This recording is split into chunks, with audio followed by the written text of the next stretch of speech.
সদস্য জনাব ইসরাফিল আলম। মাননীয় স্পিকার, আপনাকে ধন্যবাদ।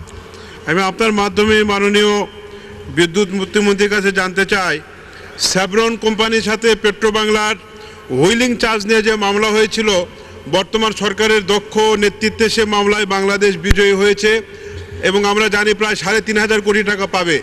এই টাকা আদায় এবং সমন্বয়ের কোন উদ্যোগ গ্রহণ করা হয়েছে কিনা, এবং বাংলাদেশের একমাত্র রাষ্ট্রায়ত্ত এক্সপ্লোরেশন বাফেসকে দিয়ে অমছর এলাকাতে গ্যাস অনুসন্ধান এবং কূপ খননের কোন উদ্যোগ বর্তমান সরকার গ্রহণ করেছে কিনা। মাননীয় স্পিকার, আপনাকে ধন্যবাদ। মাননীয় মন্ত্রী।